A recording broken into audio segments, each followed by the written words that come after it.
Bismillahirrohmanirrohim. Alhamdulillah vassalatu vassalamu ala rasulillah va ba'd.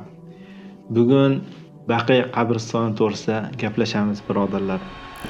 Baqiy qabristoni Madinadagi eng katta qabristonlardan biri. U yerda minglab sahobalar qo'yilgan. Va bu qabriston birinchi bo'lib payg'ambarimiz sollallohu alayhi vasallam davrida dafn qilinish boshlangan.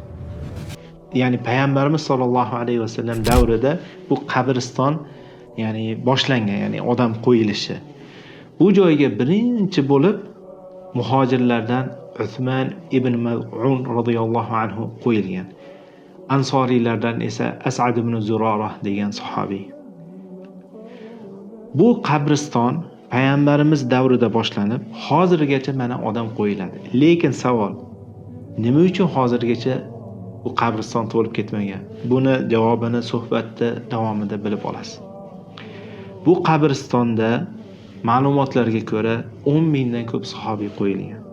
Payg'ambarimizni deyarli hamma ayollari, ummahatul mu'minlar shu yerga qo'yilgan.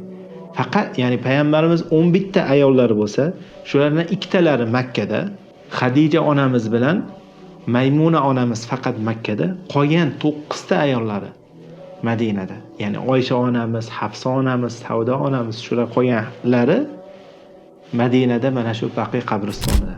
Va payg'ambarimizni to'rala qizlari ham shu Baqiy qabristoniga qo'yilgan.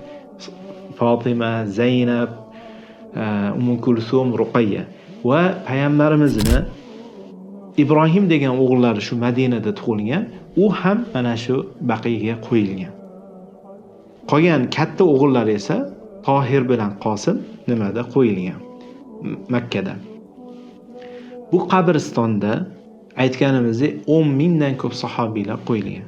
Va ana shu davrdan beri qancha tobiinlar, taba tobiinlar ham qo'yilib kelgan. Endi savol, hozirgi zamonimizda ham har kuni qo'yiladi. Agar umraga kelganlar bo'lsa, ko'rishi mumkin, har namozda deyarli janoza bor. Va bularning deyarli hammasi mana shu qabristonga qo'yiladi. Lekin savol, nima uchun bu qabriston to'lib ketib qolmayapti?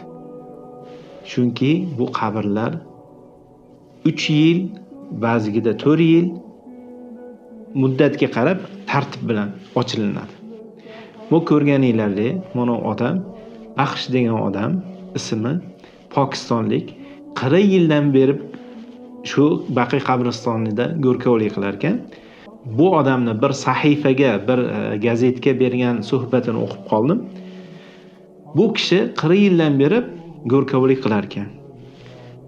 Ashi aytganimizdek, har 3 yil, 4 yilda ochar ekan qabrlarni. Deyarli ko'p ochgan qabrlari bu odam aytishiga ko'ra chirib ketgan bo'ladi.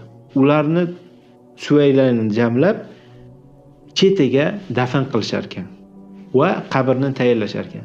Bu odam shaxsan Allohning qudrati bilan 300 tacha odamni chirimagan holatda ko'rgan ekan. Ochishda chirimagan holat. Bu Alloh taolaning beradigan karomat, birodarlar. Xohlagan bandalarga beradi. Chirib ketdi degani yomon degani emas. Chirimaslik, ya'ni odamni jasadi dafn qilingandan keyin chirimasligi bu Alloh taolaning xohlagan bandalariga beradigan karomat. Bu odam 300 tacha 40 yil ichida 300 tacha odamni taqriban chirimaganini ko'rgan ekan. Va u qabrlarni chirimagan holatda topilgandan keyin alohida alomat qilib u qabrni qayta ochilmas ekan. Shuna bo'lib qolgan ochilganlarga boshqalar qo'yilib davom etaverar ekan. Shunday bo'lib mana davom etyapti.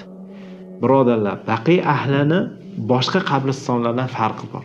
Olimlarning gaplariga ko'ra, Baqiy ahli eng birinchi tiriladigan qabriston ahli degan gaplar bor. Va payg'ambarimiz Madinada aytganlar, kim iloji bo'lsa Madinada o'lsa, o'larlarsa o'lsin deganlar. Ya'ni bilib qo'ying, dinimizda qaysi joyda o'lishlik fazilati bor? Madinada. Demak, Madinada o'lishlik fazilat. Lekin odam farzi ayn amal bo'ladigan bo'lsa, Madinada kutmaydi ketadi. Mana sahobalar payg'ambarimizga ergashgan 110 mingtadan ko'p sahobiy bo'lgan. Ulardan faqatgina mana 10 mingtasi Madinaga qo'yilgan. Qolgan 100 mingtasi yer yuziga ketishgan. Dinni, islomni tarqatish uchun. Birodarlar, Allohim barchamizni payg'ambarimiz va sahobalar yo'lidan yurishni nasib qilsin. O'zi rozi bo'lgan holatda jonimizni olsin va xotimamizni go'zal, chiroyli qilsin. Allohumma amin.